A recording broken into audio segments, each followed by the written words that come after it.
Welcome to the I2 podcast. Our passion is to see the influence in everyone lead to impact everywhere.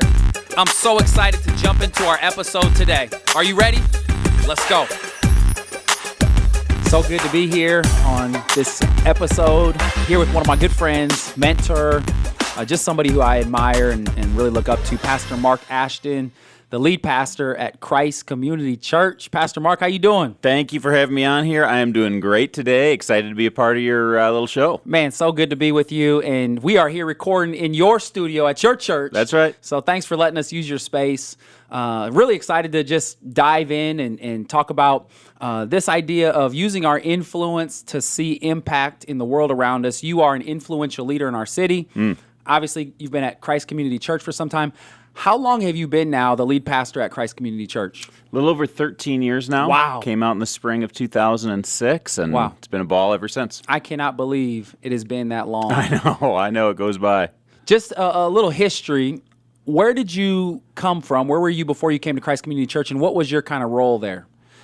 So immediately before Christ Community Church, I was at Willow Creek Community Church in the Chicago suburbs, a large independent church, and I was the pastor of evangelism, pastor of spiritual discovery. Yep. I did apologetics, theology, reaching out to people.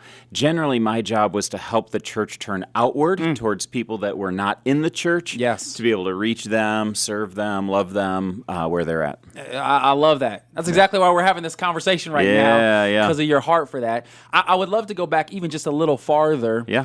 What was it in your life, either on your faith journey, some experiences you had that really caused you to have that outward heart, passion, evangelism? I mean, what birthed that in you? Well, it's interesting because it started my freshman year at the University of Illinois. Okay. So here I am, move into a dorm. I come from a church-ish background. You know, actually it was a solid church, but my heart wasn't really solid into it. And so for the first semester, I did a double life. I had half of the time where I'm hanging out with the fraternity crowd, the bar crowd, getting drunk, living life large. And then the other half of the time, I had some friends who knew me from my church life in high school that were dragging me to InterVarsity, which is a Christian group on campus. And so as I live this double life, I get to a point, and this is a whole story in itself, where God confronts me with my own hypocrisy and says, you got to make a choice. Wow. You know, you can go one way or the other, but I was not going to live my life as a hypocrite. So I come to faith in Jesus at this point, and I'm caught in this place where I've got these genuine friends, people I really like, people who are like close to me that I've been partying with, but now I've decided that I'm going to go the way of Jesus. And I realize that in the way of Jesus, eternity hangs in the balance for those guys. And if I really love them, then I'm going to tell them the truth and reach out to them. And that's where my heart for sharing my faith started. It wasn't like a big generic theological thing. Right. It was just Little John, the guy who lives next door to me, man, if he doesn't come to know Jesus, his eternity matters in this moment. And so I started talking with him, sharing with him, you know, inviting him to a little Bible study that was on our dorm floor. And eventually that grew, and I found that people were interested. And from there, it just kind of rolled on. Wow. Yeah. I love that story, and I feel like I can relate in so many ways. And I'm sure so many people can. You talk about the double life that you were living and caught in two worlds. And I love how your personal experience and what God did in your life and started in your heart, started to change you. And then he said, you felt compelled, man, I've got to tell other people about this. Eternity hangs in the balance. That's right. It's powerful. It is. And it's just amazing how all of us, where we are and what we're doing as a result of what God has done in us first and foremost. So true. So true. I thought you were an Illini alumni. Now, didn't you play volleyball there? I did. Come on, man. So back in the day, there actually was no volleyball team at the University of Illinois. Okay. So me and my buddy Scotty Kozak, we started the team. Come on. And that's how you get on the team. That's the easiest way to get on a team is I like you start the team, recruit the best people to hang out around you. And so we, my sophomore year, actually had the first version of the University of Illinois men's volleyball team.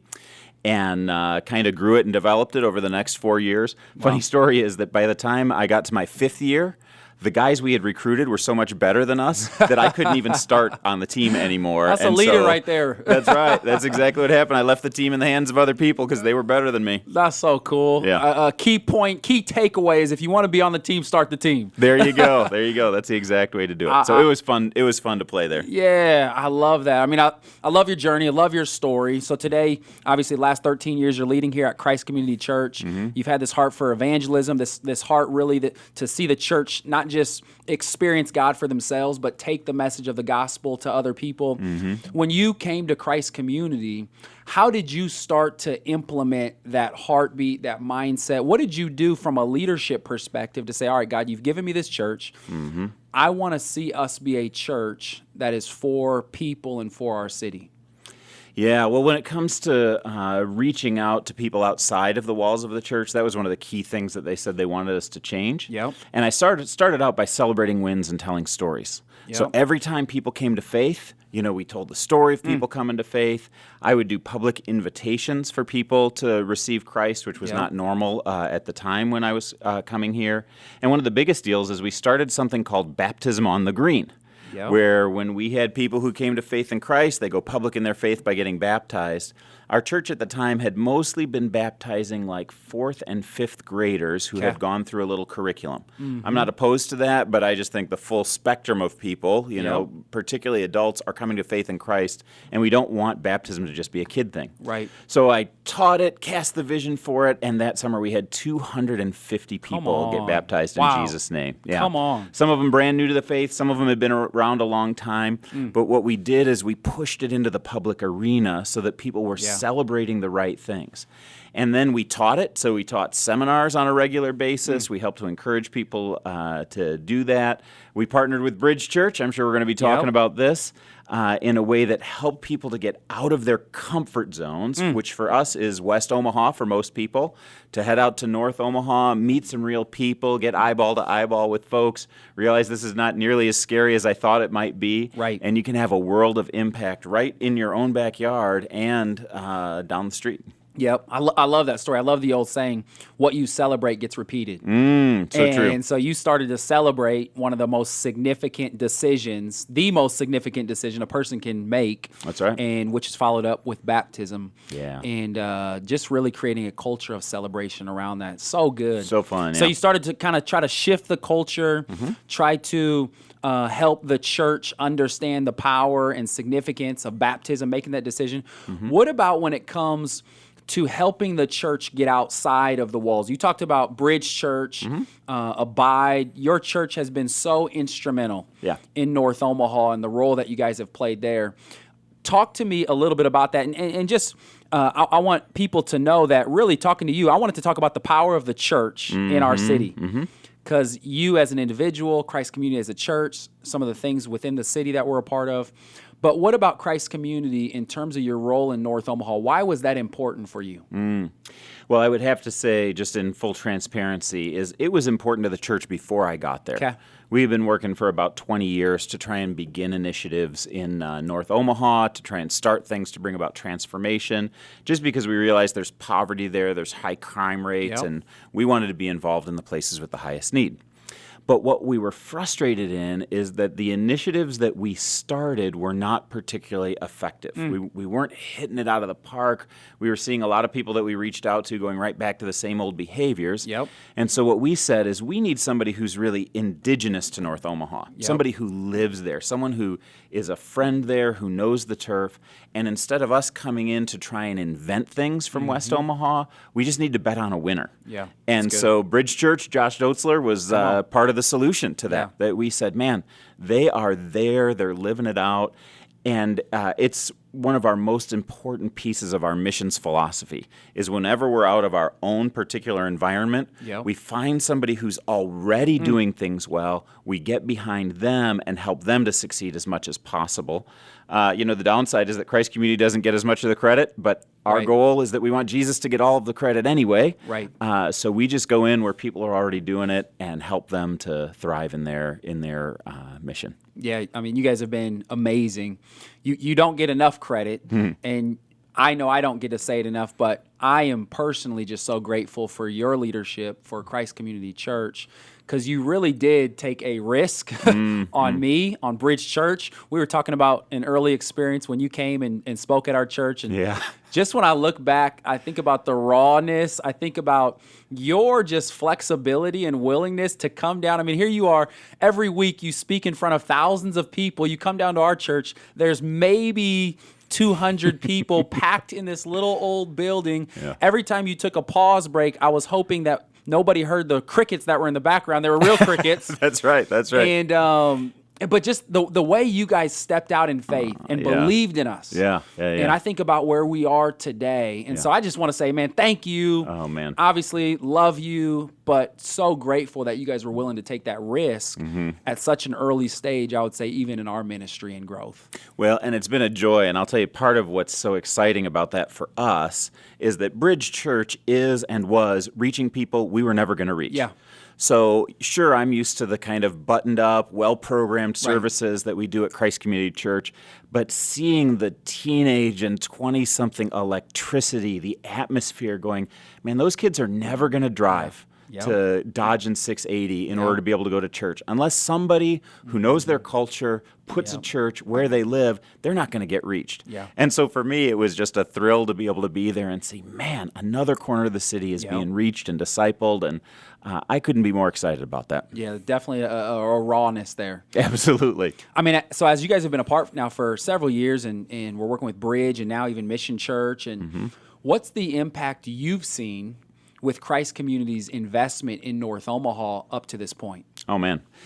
So it's hard to encapsulate all of the impact. So a little bit from our side would be our people's hearts are changed. They're not afraid to go to North Omaha. They have friends in North Omaha. There's real relationships there, and they love the people that are there. Many of them have been involved in building or renovating lighthouses alongside of you, in doing special events and neighborhood cleanups, and it's just, there's a much higher city ownership. But of course, what I see happening at Bridge itself is that people's lives are being changed one at a time. That kids and students are being reached, adults are being challenged, people who are marginalized are being welcomed and accepted in community. So people are moving from isolation into relationships with people. Folks that were on a bad path towards, crime or dropping out of school, all of a sudden they discover new life in Jesus, and it changes the whole path of their life. So, crime rates dropping, education rates going up, people connecting with God. It's just so many wins along the way that it's a joy to be a part of it. So many leaders, I would say, have been invested in, raised up as a result of the ministry. I would agree. And really, I even wanted to touch on what you mentioned earlier, the impact it's had on your people and your church. You talked about people's hearts being opened up. When you think about a follower of Jesus, and our role to live in relationship with him, but also to get out of the seats into the streets to impact the world around us, how important is it for people in the church to really get outside of our comfort zone and go to places like a North Omaha that maybe aren't as comfortable for us? Well, if you want to become like Jesus, one of the key things we recognize that Jesus did is he went and took his disciples outside of their comfort zones. So in New Testament geography, that would mean you're moving from Judea or Galilee into Samaria, the next door neighbors who were different than them, different ethnically, different religiously. But Jesus went beyond that. He went to places like Syrophoenicia and the Decapolis. Can you spell that for me? I don't think I can. Because I can't. I don't think if you could pay me enough to get that. But these are basically neighboring cities and environments where he's taking the disciples there on purpose because the people are different.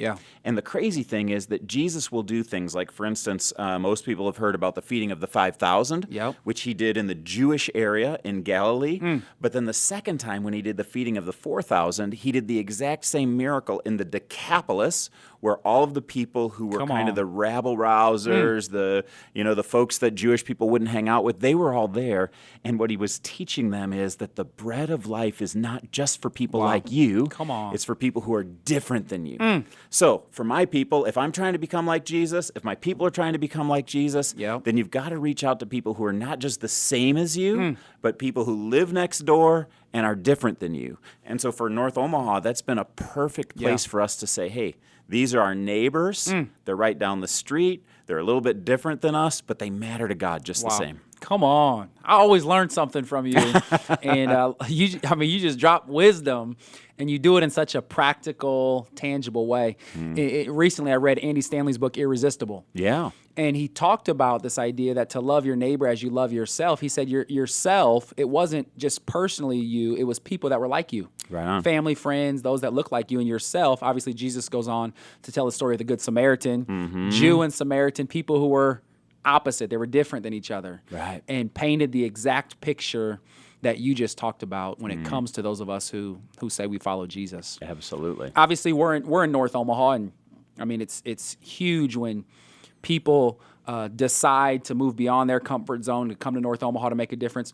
What about as you think about business leaders, mothers, because one of our passions is everybody's got influence. And that influence, I believe God wants to use for them to have impact in whatever world he's called them to, not just in places like North Omaha. How do you help people who have influence, which is everybody, in your church, really see themselves as influencers in the spaces that they live, work, serve, and they are? Boy, it's something that I hope we're constantly working on. You know, the more we have new people that wind up coming, the more you have to constantly retrain them in that mentality of how do I act like a leader, a person of influence where I am. So some of it happens through our messages. You know, it's a part of our messaging all the time that our goal is to be somebody who's on mission to reach one more. Even just this last Sunday, I was talking with our folks about how God's call on your life is not to reach 1 million people. There's going to be very few people that are an all-star that reaches 1 million or 10,000 or 1,000 or put any number on it that you want.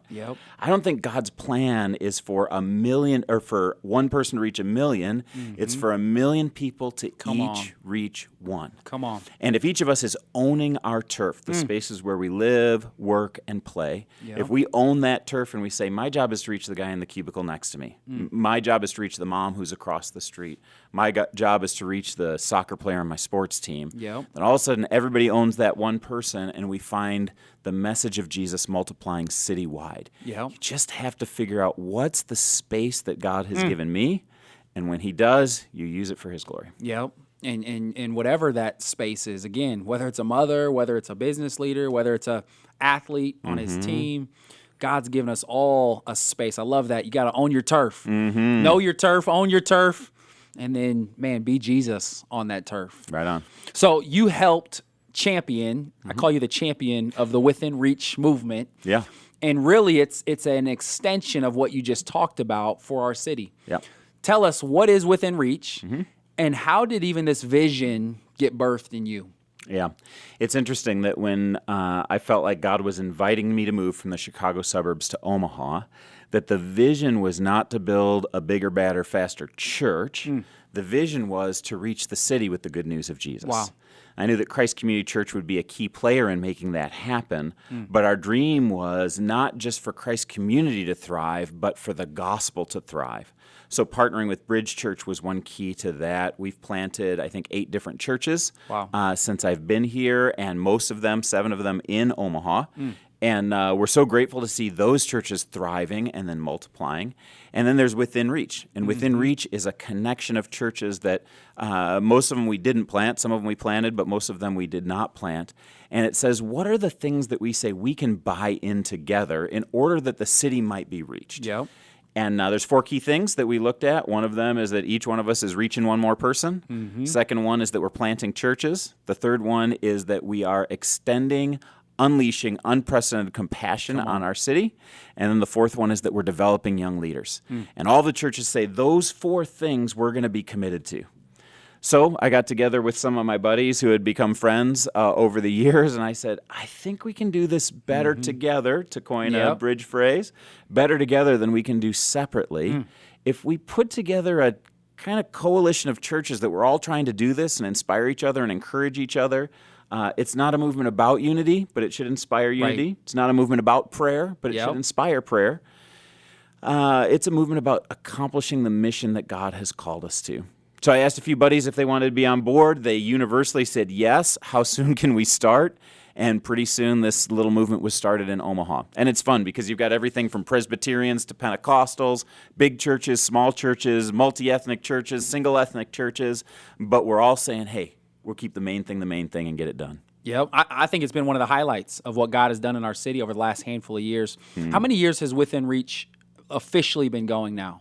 Officially, we're in our 4th year. 4th year. Okay. Yep. I remember when you were kind of starting to have those conversations. I remember being with a group of young leaders that you were kind of investing in and sitting around, and you asked that question, hey, do you think our city can be reached? Mm-hmm. And I think for many of us, it was the first time somebody had asked that question. Yeah. And you were kind of priming the pump. And I'll say this, I've learned so much from you from a leadership perspective. But I love how God gave you this vision and maybe even word as you're transitioning from Chicago to Omaha. Mm-hmm. And you kind of probably kept thinking, pondering, planning a little bit in your own mind, but then you really started to collaborate and start to invite people into the conversation.